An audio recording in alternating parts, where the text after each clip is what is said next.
Hello बच्चों, कैसे हो आप सभी। मैं आशा करता हूँ कि आप सभी स्वस्थ होंगे, मस्त होंगे और आपकी पढ़ाई भी बहुत अच्छे तरीके से चल रही होगी। प्यारे बच्चों, आज की इस क्लास में मैं जैव अणु का पार्ट 3 लेकर के आया हूँ। आज की इस क्लास में मैं आपको बताऊंगा कार्बोहाइड्रेट के वर्गीकरण के बारे में।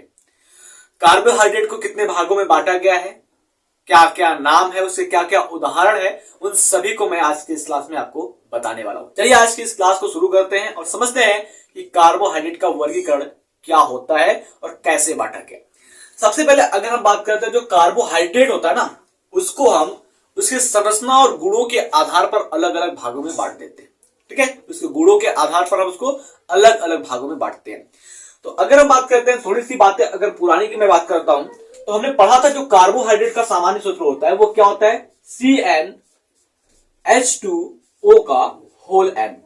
ये कार्बोहाइड्रेट का सामान्य सूत्र होता है। इसके बारे में हमने अच्छे से पढ़ लिया था, कहां मिलता है, कैसे मिलता है, इन सभी के बारे में जान लिया था। आज हम बात करेंगे कार्बोहाइड्रेट के वर्गीकरण के बारे में। देखिए मैं यहां पर लिखता हूं कार्बोहाइड्रेट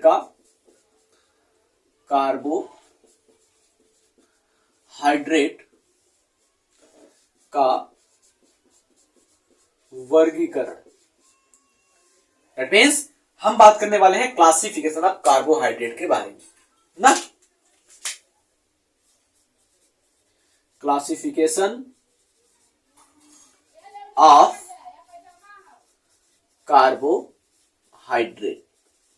देखिए अगर हम बात करते हैं जो बायोलॉजी का हिंदी है और इंग्लिश है, उसमें मोस्ट ऑफ द टर्म जो होते हैं वो सेम होते हैं, चाहे वो हिंदी में हो चाहे इंग्लिश में हो, सब कुछ लगभग एक जैसा ही होता है, थोड़ी सी अंतर होती है। चलिए अगर हम बात करते हैं तो कार्बोहाइड्रेट को 3 भागों में बांटा गया है। कितने भागों में? तो कार्बोहाइड्रेट को मुख्य रूप से 3 भागों में बांटा गया है। पहला कौन सा है, दूसरा कौन सा है, तीसरा कौन सा है, इन तीनों को मैं आपको बता रहा हूं और साथ ही साथ उसको कैसे पहचानेंगे उस बात को भी मैं बताऊंगा। देखिए अगर हम बात करते हैं पहला कार्बोहाइड्रेट कौन है, तो पहला कार्बोहाइड्रेट है मोनोसैकेराइड। ठीक है, मोनोसैकेराइड। ठीक, उसके बाद अगर हम बात करते हैं दूसरा कार्बोहाइड्रेट कौन है, तो दूसरा कार्बोहाइड्रेट है ओलिगोसैकेराइड। ओलिगोसैकेराइड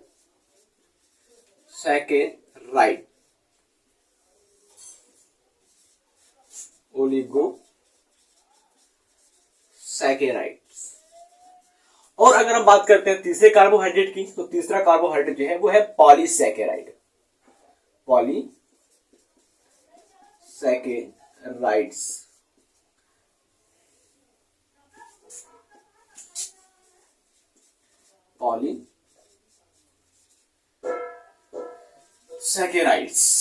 बात समझ में बेटा? चलिए अब अगर हम बात करते हैं जो मोनोसैकेराइड होता है ये क्या होता है, इसमें कार्बन की संख्या कितनी होती है, इसका जनरल फार्मूला क्या होता है, उसके बारे में हम बात करते हैं। ठीक उसी प्रकार से अगर हम बात करते हैं तो ओलिगोसैकेराइड में क्या होता है, इसका जनरल फार्मूला क्या होता है, पॉलीसैकेराइड क्या होता है, इसका जनरल फार्मूला क्या होता है, इन सभी बातों से हम शुरू करेंगे और ले जाकर के हम मोनोसैकेराइड को एकदम एंड तक पढ़ने वाले हैं। चलिए अब अगर हम बात करते हैं मोनोसैकेराइड में नंबर ऑफ कार्बन की। ठीक है, नंबर ऑफ कार्बन बोले तो इसको हम कहते हैं कार्बन की संख्या कितनी होती है मोनोसैकेराइड के अंदर। ठीक है, अगर हम बात करते हैं मोनोसैकेराइड के अंदर जो कार्बन की संख्या होती है वो 2 कार्बन से लेकर के आपकी, ठीक है, 2 कार्बन से आपकी 7 कार्बन तक होती है। 2 से 7 कार्बन, और कहीं कहीं किताब में आप देखेंगे तो उसमें लिखा होगा 3 से 7 कार्बन। ठीक है, तो अगर हम बात करते हैं ओलिगोसैकेराइड की, तो ओलिगोसैकेराइड में हम कार्बन के नंबर को नहीं देखते हैं, बल्कि अगर हम बात करते हैं जो ओलिगोसैकेराइड होता है भाई, वो कार्बन के नंबर पर डिपेंड नहीं करता, वो डिपेंड करता है कि इस ओलिगोसैकेराइड के अंदर कितने मोनोसैकेराइड को डाला गया है, कितने मोनोसैकेराइड को डाला गया है। तो अगर हम बात करते हैं जो ओलिगोसैकेराइड होता है ना, यहां पर 1 से 10 मोनोसैकेराइड आते हैं। 1 से 10 मोनोसैकेराइड आते हैं। 1 से 10 मोनोसैकेराइड को क्या किया गया, ओलिगोसैकेराइड। अगर बात करते हैं 1 से 10 मोनोसैकेराइड आपस में जुड़ जाए ठीक है, 1 से 10 मोनोसैकेराइड आपस में जुड़ जाएंगे तो उसको हम कहेंगे ओलिगोसैकेराइड। बात समझ में आई? चलिए आगे की ओर बढ़ते हैं तो हम बात करते हैं पॉलीसैकेराइड की। तो पॉली का मतलब होता है क्या? पॉली का मतलब ढेर सारा, सैकेराइड का एक शर्करा। जब ढेर सारी शर्करा एक साथ जुड़ जाएंगे तो उसको हम क्या कहेंगे? पॉलीसैकेराइड कहेंगे। तो इसका मतलब क्या हो जाएगा? जो पॉलीसैकेराइड होता है यहां पर 10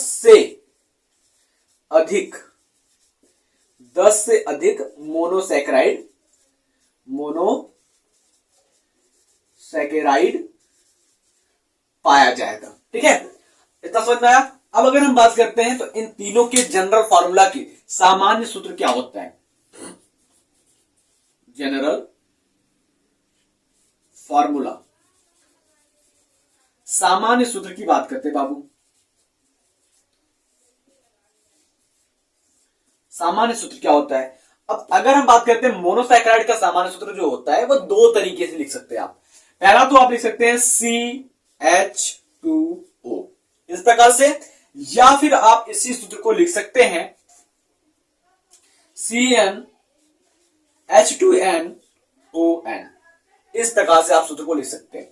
उसके बाद अगर हम बात करते हैं बेटा ओलिगोसैकेराइड की, तो ओलिगोसैकेराइड का जो सूत्र होता है वो आप सामान्यतः CnH2nOn इस प्रकार से लिख सकते हैं। और अगर हम बात करते हैं पॉलीसैकेराइड के सूत्र की, तो देखो पॉलीसैकेराइड के सूत्र में थोड़ा सा अंतर आता है, बहुत ज्यादा नहीं, थोड़ा सा अंतर आता है। क्या अंतर है उसको देखते हैं।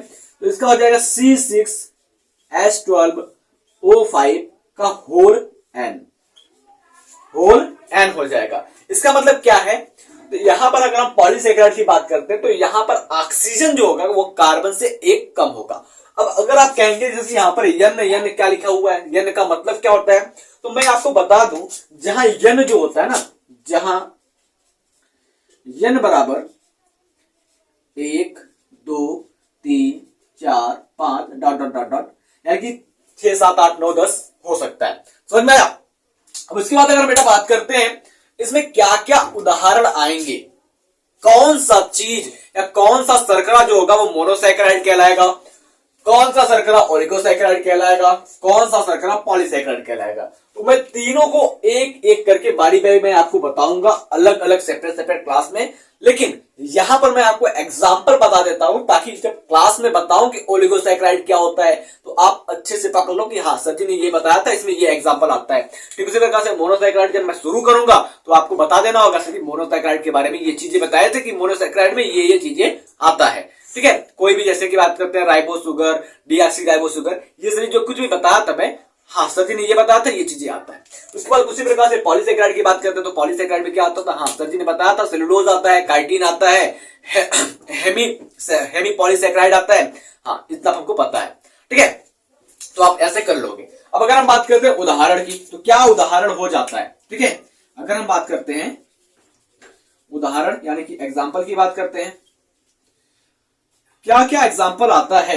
तो फर्स्ट ऑफ ऑल अगर हम बेटा मोनोसैकेराइड की बात करते हैं तो मोनोसैकेराइड में आप डायोस, ट्रायोस, टेट्रोस, पेंटोस, हेक्सोस, ये इतने आते हैं।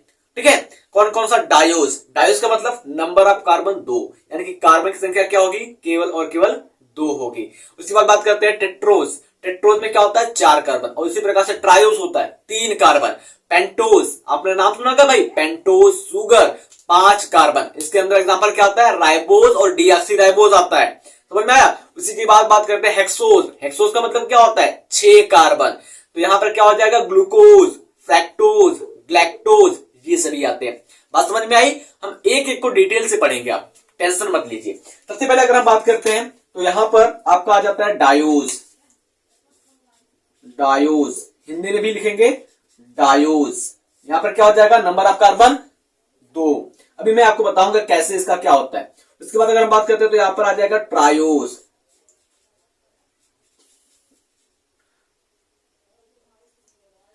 ट्रायोस।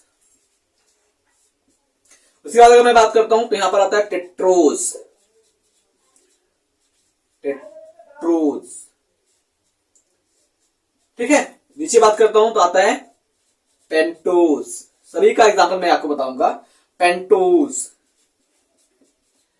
पेंटोस की बात करते तो मैंने आपको एग्जांपल बताया ना क्या? राइबोस शुगर और डीऑक्सी राइबोस शुगर, रेबुनोज शुगर, ये सभी क्या आते हैं भाई, पेंटोज मोनोसैकेराइड के अंदर आते हैं। समझ में आया। उसके बाद बात करते हैं हम हेक्सोज। हेक्सोज की बात करते हैं। हेक्सोज, हेक्सोज में क्या होता है, 6 कार्बन होता है, और 6 कार्बन वाली शर्करा कौन सी है आपको पता है ना, ग्लूकोज, फ्रैक्टोज, ग्लैक्टोज। अगर हम इनके फॉर्मूला की बात करते हैं बेटा, देखो इनका फॉर्मूला जो होता है वो सेम होता है, लेकिन अगर हम बात करते हैं इनके स्ट्रक्चर की, तो इनका जो स्ट्रक्चर हो जाता है वो अलग अलग हो जाता है। यानी कि अगर हम बात करते हैं इनके फॉर्मूला की, तो फॉर्मूला में अगर हम लिखेंगे तो सेम टू सेम दिखाई देंगे। ग्लूकोज का भी फॉर्मूला C6H12O6 होगा, फ्रैक्टोज का भी वही फॉर्मूला होगा C6H12O6, और ग्लैक्टोज का भी फॉर्मूला वही होगा। बट अगर हम बात करते हैं इनके स्ट्रक्चर की, तो स्ट्रक्चर में थोड़ा सा अंतर आ जाएगा, स्ट्रक्चर अलग अलग हो जाएगा, आइसोमेरिज्म बना लेगा। अब अगर हम बात करते हैं यहां पर, इसके उदाहरण की बात करते हैं ओलिगोसैकेराइड में। अभी हमने क्या बताया कि यहां पर 1 से लेकर के 10 तक मोनोसैकेराइड आते हैं। यानी कि अगर हम बात करते हैं दो मोनोसैकेराइड होंगे, यहां पर क्या हो जाएगा, 2 मोनोसैकेराइड। 2 मोनोसैकेराइड होगा तो क्या कहेंगे हम, डाइसैकेराइड। 3 मोनोसैकेराइड होगा तो क्या कहेंगे हम, ट्राइसैकेराइड। 4 मोनोसैकेराइड होगा तो क्या कहेंगे, टेट्रासैकेराइड। 5 मोनोसैकेराइड होगा तो क्या कहेंगे, पेंटासैकेराइड। 6 मोनोसैकेराइड होगा तो क्या कहेंगे, हेक्सासैकेराइड। ठीक है, इस प्रकार से हम आगे बढ़ते चले जाएंगे। मान लीजिए अगर हम बात करते हैं मोनोसैकेराइड की, तो मोनोसैकेराइड में हमने 1 डॉट से दिखा दिया। ठीक है, मोनोसैकेराइड क्या किया हमने, 1 डॉट को दिखा दिया। अब हमने क्या कहा कि ओलिगोसैकेराइड में 2 मोनोसैकेराइड आ गए। मान लो किसी ओलिगोसैकेराइड का एग्जांपल लेते हैं, उसमें 2 मोनोसैकेराइड आ जाएंगे, तो हम क्या करेंगे, 2 मोनोसैकेराइड का इस प्रकार से चैन बना लेंगे। ठीक है, एक मोनोसैकेराइड ये हो गया, एक मोनोसैकेराइड ये हो गया। जब 2 मोनोसैकेराइड हो जाएंगे तो उसको हम क्या कहेंगे, हम डाइसैकेराइड कहेंगे। डाइसैकेराइड, हिंदी में लिखो या इंग्लिश में लिखो, दोनों का मतलब एक ही है, डाइसैकेराइड। अब अगर हम बात करते हैं भाई डाइसैकेराइड, तो ये तो एक नाम हो गया। अब इस डाइसैकेराइड के अंदर किस प्रकार के शुगर आते हैं, किस प्रकार की शर्करा आती है, उसकी बात करते हैं। तो आपने सुक्रोज का नाम सुना होगा, चाहे हिंदी में कहो चाहे इंग्लिश में कहो। पहली बात करते हैं तो डाइसैकेराइड के अंदर जो आता है वो आता है सुक्रोज। सुक्रोज, ठीक है।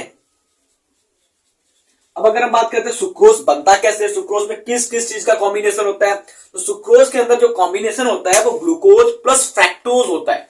ग्लूकोज और फ्रैक्टोज नाम की 2 शर्कराएं पाई जाती है, दोनों क्या होती हैं, हेक्सोज मोनोसैकेराइड होती हैं। ये दोनों चीजें मिलकर के आपस में क्या करती हैं, सुक्रोज का निर्माण करती है। मैं लिख दूं यहां पर, तो यहां पर क्या क्या पाया जाता है, glucose plus fructose. Glucose plus fructose मिलकर के क्या करते हैं, सुक्रोज का निर्माण करते हैं। एक और एग्जांपल बताऊं मैं आपको, माल्टोज। माल्टोज,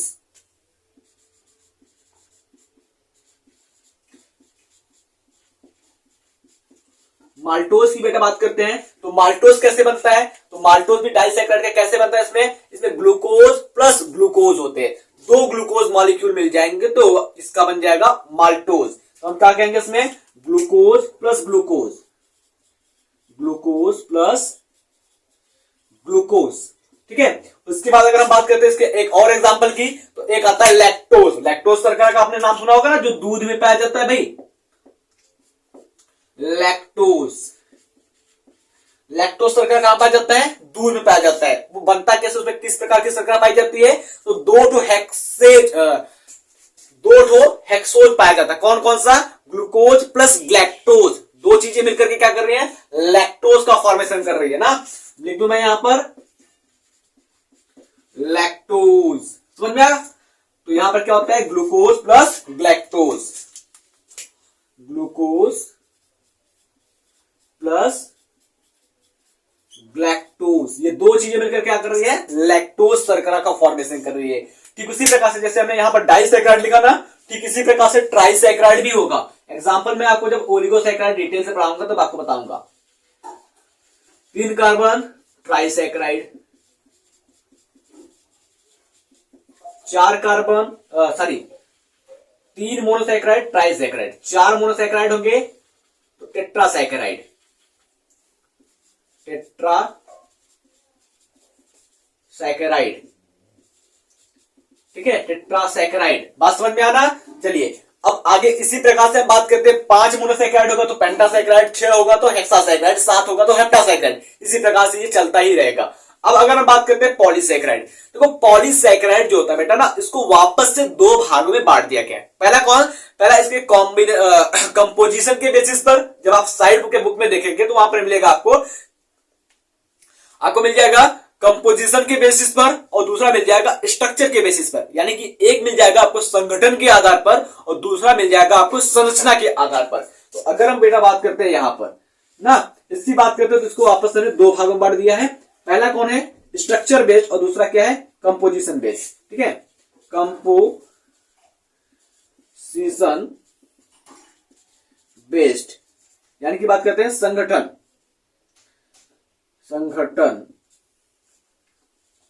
के आधार पर, और यहां पर बात करते हैं तो क्या हो जाएगा, स्ट्रक्चर बेस्ड यानी कि बात करते हैं संरचना के आधार पर ना। तो अब अगर बात करते हैं बेटा कंपोजिशन के आधार पर, जो आपके पॉलीसैकेराइड होते हैं वो एक होता है हेमी पॉलीसैकेराइड और दूसरा होता है हेट्रोपॉलीसैकेराइड। 2 प्रकार के, हेमी पॉलीसैकेराइड, हेट्रोपॉलीसैकेराइड। हेमी पॉलीसैकेराइड क्या होता है, हेट्रोपॉलीसैकेराइड क्या होता है, इन दोनों के बारे में जब मैं आपको पॉलीसैकेराइड पढ़ाऊंगा तब बताऊंगा। अगर यहीं पर बताना शुरू करूंगा तो क्लास काफी ज्यादा लंबा चला जाएगा, तो आपको थोड़ा सा तकलीफ होगा और मैं तकलीफ आपको देना नहीं चाहता। ठीक है, तो अगर हम बात करते हो यहां पर क्या आ जाएगा, हेमीसैकेराइड।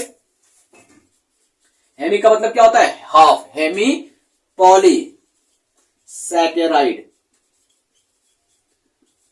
और दूसरा क्या होता है, हेटेरो पॉलीसैकेराइड।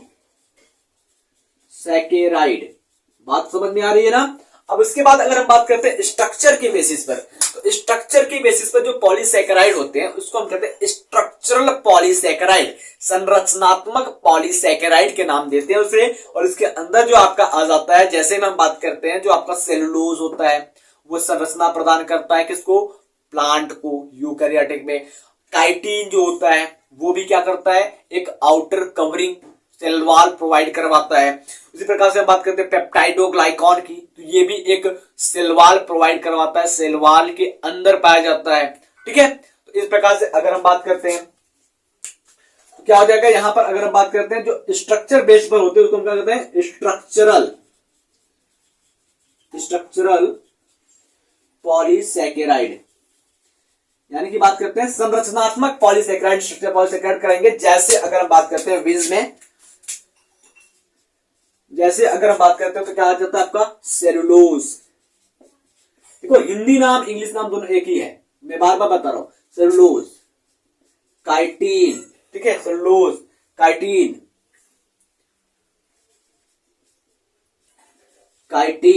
उसके बाद अगर मैं बात करता हूं तो पेप्टाइडोग्लाइकॉन,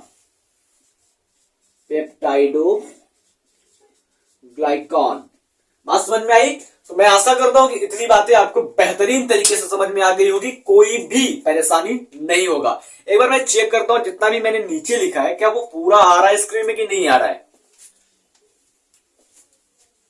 चलो अच्छी बात है कि पूरा का पूरा ये आ रहा है स्क्रीन में। मैं एक बार आपको फिर से फटाक से 1 मिनट में रिवाइज कर देता हूं। चलो ठीक है, अगर हम बात करते हैं जो कार्बोहाइड्रेट का वर्गीकरण होता है, तो कार्बोहाइड्रेट को 3 भागों में बांटा गया। कौन कौन सा, पहला मोनोसैकेराइड, दूसरा ओलिगोसैकेराइड, तीसरा पॉलीसैकेराइड। अब देखो मोनोसैकेराइड की बात करते हैं, ओलिगोसैकेराइड और पॉलीसैकेराइड के एग्जाम्पल की बात करते हैं। एग्जाम्पल क्या है, तो एग्जाम्पल में देखते हैं तो यहां पर डायोस, ट्रायोस, टेट्रोस, पेंटोस, हेक्सोस आ जाता है। ठीक है, यानी कि बात करते हैं डायोस होगा उसमें कार्बन की संख्या 2, ट्रायोस में 3, यानी कि जैसे जैसे हम आगे बढ़ेंगे कार्बन की संख्या बढ़ती चली जाएगी। और अगर हम पेंटोस की बात करते हैं तो यहाँ पर राइबोस शुगर, डीऑक्सीराइबोस शुगर आता है। हेक्सोस की बात करते हैं तो ग्लूकोज, फ्रक्टोज, ग्लाइकोज आता है। बात समझ में आई। चलिए आगे बात करते हैं ओलिगोसैकेराइड की। तो ओलिगोसैकेराइड में हमने आपको ऊपर ही लिखकर दिखाया है कि ओलिगोसैकेराइड में क्या होता है, 1 से 10 मोनोसैकेराइड होते हैं। इसका जो जनरल फार्मूला होता है वो क्या होता है, CnH2nOn होता है। अब अगर हम बात करते हैं तो उदाहरण की, उदाहरण में क्या आ जाता है आपका, डाइसैकेराइड आ जाता है। और डाइसैकेराइड के अंदर क्या होता है, सुक्रोज होता है। चलिए अगर मैं बात करता हूं कार्बोहाइड्रेट की क्लासिफिकेशन को, मैं एक बार आपको जस्ट 1 मिनट के अंदर रिवाइज करके समझा दूं तो आपको अच्छे से याद हो जाएगा। सबसे पहले अगर मैं बात करता हूं जो कार्बोहाइड्रेट का वर्गीकरण है, इसमें कार्बोहाइड्रेट को 3 भागों में बांटा गया है। कौन कौन से? Monosaccharide, oligosaccharide and polysaccharide. Monosaccharide क्या होता है? जहां पर कार्बन के बेसिस पर जो शर्करा होते हैं उसको हम मोनोसैकेराइड कहते हैं। ओलिगोसैकेराइड की बात करते हैं तो ओलिगोसैकेराइड के अंदर ढेर सारे मोनोसैकेराइड आपस में जुड़े होते हैं। वो लगभग क्या होते हैं? 10 के संख्या में हो सकते हैं। उसके बाद अगर हम बात करते हैं पॉलीसैकेराइड की, तो पॉलीसैकेराइड के अंदर क्या होते हैं? 10 से अधिक, 11, 12, 13, 14, 15 से लेकर के और आगे तक मोनोसैकेराइड अगर उसमें उपस्थित हो तो उसको हम क्या कहेंगे? पॉलीसैकेराइड कहेंगे। जस्ट आगे हम चलते हैं। आगे क्या गया है? नंबर ऑफ कार्बन, यानी कि मोनोसैकेराइड जो होता है वो कार्बन की संख्या के बेसिस पर हम बात करते हैं। तो यहां पर 2 कार्बन से लेकर के 7 कार्बन तक मोनोसैकेराइड में पाया जाता है। और अगर हम उसके जनरल फॉर्मूला की यानी कि सामान्य सूत्र की बात करते हैं तो सामान्य सूत्र में क्या हो जाता है? CH2O, या इसी को हम दूसरे तरीके से लिख सकते हैं CnH2nOn। ठीक है, इस प्रकार से लिख सकते हैं। उसके बाद अगर हम बात करते हैं मोनोसैकेराइड के उदाहरण की, तो मोनोसैकेराइड के उदाहरण में डायोस, ट्रायोस, टेट्रोस, पेंटोस, हेक्सोस आता है। पेंटोस की बात करते हैं तो ribose sugar, deoxyribose sugar. Hexose की बात करते हैं तो ग्लूकोज, फ्रैक्टोज, ग्लैक्टोज आता है। उसके बाद अगर हम आगे बढ़ते हैं ओलिगोसैकेराइड में, जस्ट हमने अभी आपको थोड़ी देर पहले बताया कि ओलिगोसैकेराइड के अंदर एक मोनोसैकेराइड से लेकर के 10 मोनोसैकेराइड कंबाइंड होते हैं, जुड़े होते हैं। और इसका जो सामान्य सूत्र होता है वो CnH2nOn होता है। और यहां पर अगर हम बात करते हैं तो एग्जाम्पल के रूप में हमने आपको डाइसैकेराइड को बताया। डाइसैकेराइड के अंदर अगर मैं एग्जाम्पल बताऊं आपको तो सुक्रोज आता है। सुक्रोज में क्या होता है? 2 हेक्सोज मोनोसैकेराइड होते हैं। पहला क्या होता है? ग्लूकोज और फ्रैक्टोज मिलकर के सुक्रोज का निर्माण करते हैं। ठीक उसी प्रकार से माल्टोज आता है जहां पर ग्लूकोज और ग्लूकोज होता है। 2 ग्लूकोज मॉलिक्यूल मिलकर के आपस में माल्टोज का निर्माण करते हैं। उसके बाद मैं आपको बताऊं आगे, तो लैक्टोज जो शर्करा होता है वो दूध में पाया जाता है। और इसमें क्या होते हैं? ग्लूकोज और ग्लैक्टोज 2 चीजें मिलकर के लैक्टोज का फॉर्मेशन करते हैं। जस्ट डाइसैकेराइड के जैसे ही अगर हम बात करते हैं 3 मोनोसैकेराइड को कंबाइन कर दें तो यहां पर ट्रायोज 4 को कंबाइन कर दे तो टेट्रासैकेराइड बन जाता है। ठीक है, उसके बाद अगर बात करते हैं पॉलीसैकेराइड में, तो पॉलीसैकेराइड में 10 से अधिक मोनोसैकेराइड आते हैं। इसका जनरल फॉर्मूला जो होता है वो C6H12O5 का होल n होता है, यानी कि n के बराबर हम लिख सकते हैं 1 2 3 4 5 6। आगे हम कंटिन्यू बढ़ा सकते हैं। उसके बाद बात करते हैं पॉलीसैकेराइड को 2 भाग में बांटा गया, संगठन के आधार पर, संरचना के आधार पर, यानी कि कंपोजिशन के बेस पर और स्ट्रक्चर के बेस पर। कंपोजिशन के बेस पर बात करते हैं तो हेमी पॉलीसैकेराइड और हेट्रोपॉलीसैकेराइड। आगे क्या होता है मैं बताऊंगा आपको नेक्स्ट क्लास में। स्ट्रक्चर की बेस पर बात करते हैं तो स्ट्रक्चर के बेस पर मोनोसैकेराइड पॉलीसैकेराइड को स्ट्रक्चरल पॉलीसैकेराइड के अंदर बांटा गया है। उदाहरण की बात करते हैं तो सेलुलोज, काइटिन और पेप्टाइडोग्लाइकॉन। बात समझ में आई? तो फटाक से आप इसका स्क्रीनशॉट लीजिए, फिर मैं आपको अच्छे से मोनोसैकेराइड के बारे में समझाऊंगा। चलिए अब हम बात करते हैं मोनोसैकेराइड के बारे में। मोनोसैकेराइड होता क्या है इसके हम डेफिनेशन को जानेंगे और हम बात करेंगे मोनोसैकेराइड के एग्जाम्पल के बारे में, क्लासिफिकेशन के बारे में और इसके स्ट्रक्चर के बारे में। सबसे पहले अगर बात करते हैं मोनोसैकेराइड, मोनोसैकेराइड।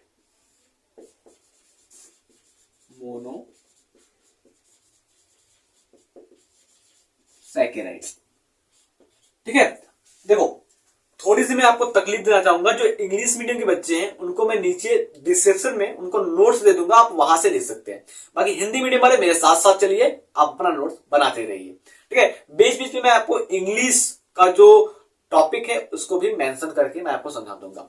सबसे पहले अगर बात करते हैं जो मोनोसैकेराइड ये क्या होता है, ये सबसे सरल प्रकार का आपका शर्करा होता है, सबसे सिंपल प्रकार का, सबसे सिंपलेस्ट शुगर होता है विद द फॉर्मूला CH2O या CnH2nOn के साथ। यानी कि बात करते हैं तो ये क्या होता है?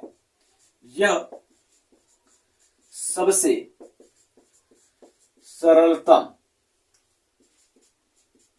सरलतम शर्करा है यह सबसे सरलतम शर्करा है, जिसका सामान्य सूत्र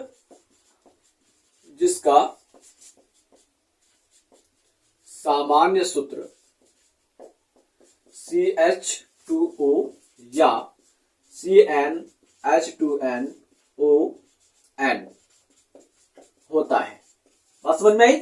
आगे अगर हम बात करते हैं तो प्रत्येक मोनोसैकेराइड के अणु होते हैं वो कार्बन अणु के अशाखित श्रृंखला होती है। यानी कि बात करते हैं जितने भी मोनोसैकेराइड होते हैं उनके अंदर जो कार्बन उपस्थित होता है ना वो अनब्रांच्ड होता है, कार्बन की शाखाएं नहीं होती है, वो एक सीधी श्रृंखला बनाती है। मैं भी आपको स्ट्रक्चर बना के दिखाऊंगा, ठीक है। तो मोनोसैकेराइड के अंदर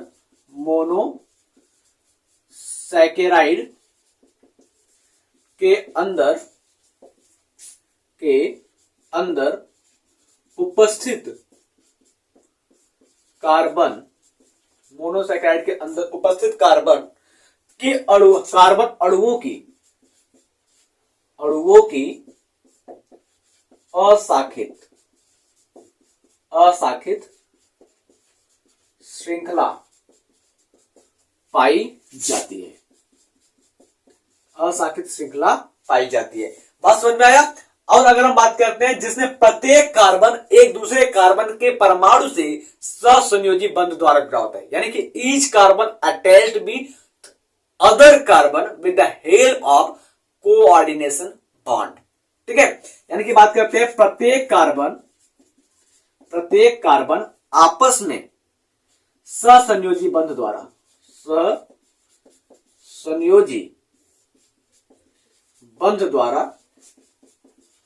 जुड़ा होता है। समझ में आया? और अगर हम बात करते हैं इसके आगे की तो मैं आपको स्ट्रक्चर बनाकर समझाने वाला हूं अभी थोड़ी देर में, आप सुन लीजिए पहले। इसमें कार्बन परमाणु पर क्या होता है, किसी एक कार्बन परमाणु पर कार्बोनिल समूह उपस्थित होता है और अन्य कार्बन पर क्या होते हैं, एक हाइड्रोक्सिल समूह पाए जाते हैं। कार्बन परमाणु में क्या होता है, कार्बोनिल समूह उपस्थित होता है, जबकि अन्य कार्बन परमाणु पर क्या होते हैं, एक हाइड्रोक्सिल समूह पाए जाते हैं। कैसे? फटाफट से आप इसको नोट कीजिए, फिर मैं आपको बताता हूं। जैसे अगर हम बात करते हैं, एक एग्जांपल लेते हैं ट्रायोज की बात करते हैं तो ट्रायोज में क्या हो जाएगा, 3 कार्बन हो जाएंगे भैया, 3 कार्बन। अगर हम बात करते हैं जनरल फॉर्मूला क्या है मोनोसैकेराइड का, CnH2nOn।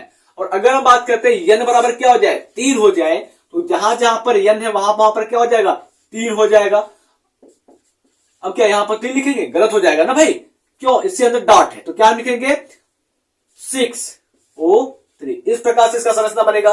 तो अब अगर हम बेटा बात करते हैं तो इसका स्ट्रक्चर क्या होगा। अभी हमने क्या पढ़ा कि अगर हम बात करते हैं जो मोनोसैकेराइड का एक कार्बन होता है ना, उस एक कार्बन पे क्या होता है, आपका कार्बोक्सिल समूह उपस्थित होता है, कार्बोक्सिल फंक्शनल ग्रुप पाया जाता है। बाकी जो अन्य कार्बन होते हैं ना वहां पर एक हाइड्रोक्सिल समूह पाया जाता है। कैसे? जैसे अगर हम बात करते हैं 3 कार्बन है ना, 3 कार्बन की मैं स्ट्रक्चर बना लेता हूं, ठीक है, और वो भी अनब्रांच्ड होगा, अनब्रांच्ड हो गया। और अभी क्या हमने कहा कि एक कार्बन क्या होगा, कार्बोक्सिलिक समूह पाया जाएगा। चलो एक कार्बन पर मैं क्या करता हूं, कार्बोक्सिलिक समूह बना लेता हूं, ठीक है। और अन्य पर क्या था भाई, एक हाइड्रोक्सिल समूह पाया जाएगा। चलो क्या हो गया। अब अगर हम बात करते हैं, देखो यहां पर ये आपका क्या है, CHO एल्डिहाइड। ये क्या है भाई आपका, ये आपका एक कार्बोक्सिलिक समूह है और इस कार्बोक्सिलिक समूह का नाम क्या है, एल्डिहाइड। क्या नाम है, एल्डिहाइड, एल्डिहाइड नाम है, ठीक है, एल्डिहाइड समूह है। और बाकी अन्य पर देखो OH यानी कि हाइड्रोक्सिल समूह आया हुआ है। अब देखो दूसरे की बात करते हैं ना, हमने क्या किया, एक पहले पर लगा दिया तो एल्डिहाइड बन गया। और अगर हम बात करते हैं इसी कार्बोक्सिल समूह को हम सेकेंड कार्बन पर अगर हम ला दें तो क्या कहलाएगा, सेकेंड कार्बन पर भी तो आ सकता है। देखो इस पर आ जाए चाहे इस पर आ जाए तो बनेगा तो एल्डिहाइड। अगर इस कार्बन पर आ जाए बीच वाले में तो क्या बन जाएगा, इसको भी हम देख लेते हैं। चलो 1 कार्बन, 2 कार्बन, 3 कार्बन। जस्ट अगर हम बात करते हैं कार्बोक्सिलिक समूह को सेकेंड कार्बन पर ला दे तो क्या बन जाएगा, सेकेंड कार्बन पर आते ही क्या हो जाएगा भाई, इसका नाम जो होगा बदल जाएगा। नाम क्या होगा, बदल जाएगा। जब नाम बदल जाएगा तो क्या कहलाएगा, ये बात आती है।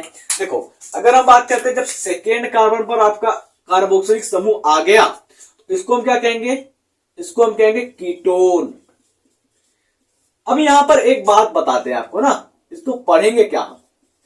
अगर हम बात करते हैं जिस मोनोसैकेराइड के अंदर एल्डिहाइड समूह उपस्थित होगा, जिस मोनोसैकेराइड के एल्डिहाइड, जिस मोनोसैकेराइड के एक कार्बन पर एल्डिहाइड समूह उपस्थित होगा तो उसको हम एल्डोज पढ़ेंगे। क्या पढ़ेंगे, एल्डोज। ठीक है, तो इसका जो नाम हो जाएगा वो हो जाएगा एल्डोज।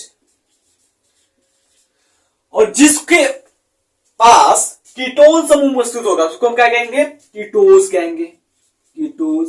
अभी मैं बता रहा हूं इसका नाम क्या है। इसका जो बेसिक जनरल नाम है ना भाई, जनरल नाम ग्लिसरल्डिहाइड है। क्या है, ग्लिसरल्डिहाइड, ग्लिसरल्डिहाइड है। समझ में आया, इसका किसका, इसका जनरल नाम जो है वो ग्लिसरल्डिहाइड है। और अगर हम बात करते हैं इसका क्या हो जाएगा, इसका जो नाम है डाईहाइड्रोक्सी एसीटोन, डाईहाइड्रोक्सी एसीटोन। ठीक है, किसका भाई, इस वाले मोनोसैकेराइड का नाम जो है वो डाईहाइड्रोक्सी एसीटोन है। अब देखो अगर हम बात करते हैं इसके स्ट्रक्चर की बेस पर आप लिखोगे क्या, यदि कार्बोक्सिलिक समूह, यदि कार्बोक्सिलिक समूह कार्बन श्रृंखला के एक छोर पर स्थित है तो इसे एल्डिहाइड समूह कहेंगे। एक छोर पर स्थित हो क्या कहेंगे, एल्डिहाइड समूह कहेंगे। और उस मोनोसैकेराइड को हम एल्डोज के नाम से जानेंगे। यदि कार्बोक्सिलिक समूह दूसरे कार्बन पर, या बात करते हैं कार्बन श्रृंखला के मध्य में उपस्थित है तो उसको हम क्या कहेंगे, कीटोज कहेंगे। और उस मोनोसैकेराइड को हम कीटोन समूह कहेंगे और उस मोनोसैकेराइड को हम कीटोज कहेंगे। गई समझ में आई बात, अच्छी है। चलो आप फटाक से इसको नोट करिए, फिर मैं आपको क्लासिफिकेशन के बारे में बताता हूं। अब अगर बात करते हैं, अभी तो हमने कार्बोहाइड्रेट का मोनोहाइड्रेट पढ़ा, कार्बोहाइड्रेट का वर्गीकरण पढ़ा। अब हम बात करते हैं मोनोसैकेराइड के वर्गीकरण के बारे में। जो एग्जांपल आपने पढ़ा था उसका फार्मूला और एग्जांपल तो देखना होगा ना भाई। चलिए अभी हम बात करते हैं आगे।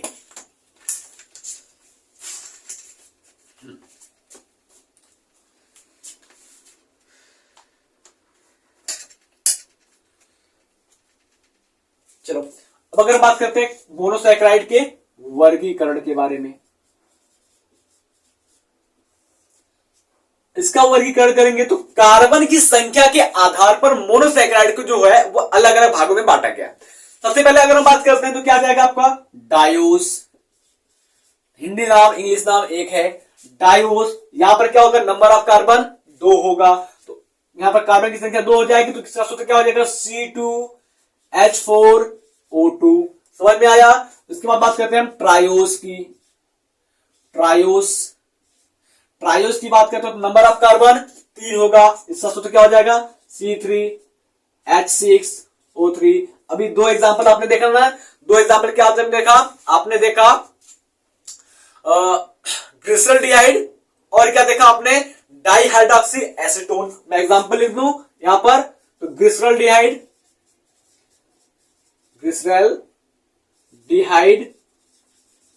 और दूसरा क्या था, मोनोहाइड्रोक्सी दूसरा क्या था आपका, दूसरा आपका था dihydroxy ketone acetone, dihydroxy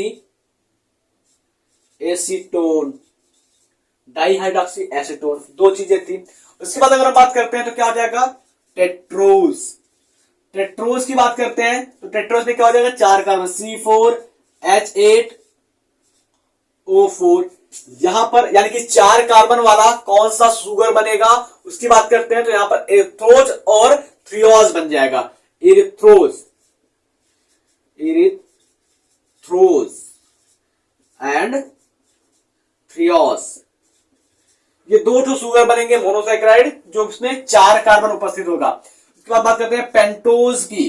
pentose का मतलब क्या है, 5 कार्बन। तो 5 कार्बन में क्या आ जाएगा आपका, C5H2O5। तो यहां पर क्या आ जाएगा आपके एग्जांपल में, राइबोस सुगर आ जाएगा। उसके बाद डीऑक्सीराइबोस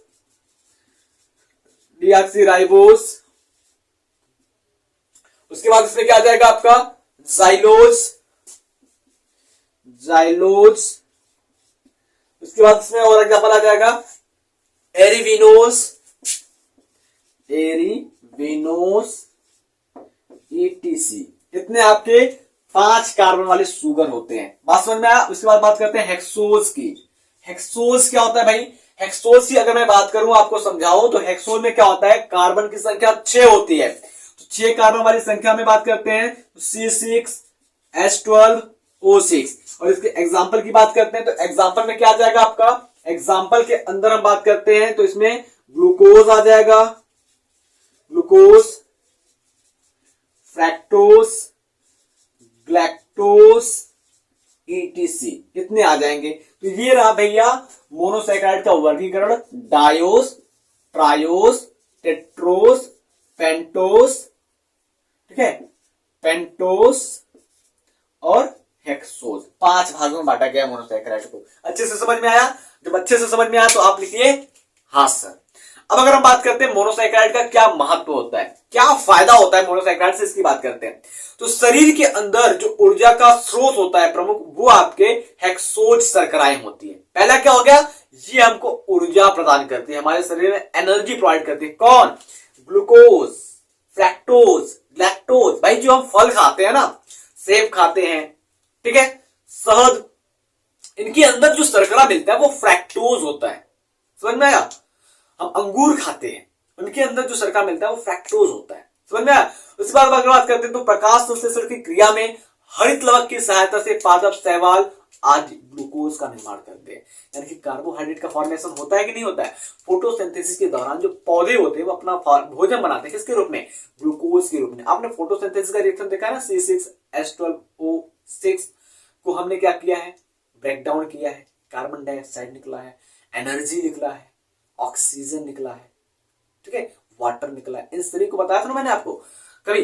उसके बाद अगर बात करते हैं जो मोनोसैकेराइड होते हैं वे आपके बृहद अणु होते हैं। बृहद अणु की बात करते हैं मतलब क्या होता है, ये आपके माक्रो बायोमॉलिक्यूल्स के एक एक घटक होते हैं। अर्थात अगर हम बात करते हैं राइबोज शर्करा की, राइबोज शर्करा यानी कि RNA, NAD, NADP, ATP, ATP की बात करते हैं तो एडेनोसिन ट्राइफॉस्फेट आता है। ये सभी अणु बनाते हैं। उसके बाद अगर हम बात करते हैं जो मोनोसैकेराइड होते हैं ना, वो कार्बन कंकाल के प्रयोग द्वारा विभिन्न वसीय अम्ल जैसे काइटिन, ठीक है, एमिनो अम्ल आदि का निर्माण करते हैं। ये इसका महत्व हो गया। तो मैं ऐसा करता हूं कि आपको मोनोसैकेराइड अच्छे से समझ में आ गया होगा। कहीं पर भी कोई भी डाउट हो तो आप हमें कमेंट बॉक्स में पूछ सकते हैं, मेंशन कर सकते हैं। हमारा कॉन्टेक्ट नंबर है 9695409565। आप हमसे कॉल कर सकते हैं, मैसेज कर सकते हैं व्हाट्सएप पर। अपने डाउट्स को क्लियर करने के लिए आप किसी भी तरीके से हमसे कांटेक्ट कर सकते हैं। मिलते हैं आपसे अगली क्लास में, तब तक के लिए जय हिंद, जय भारत।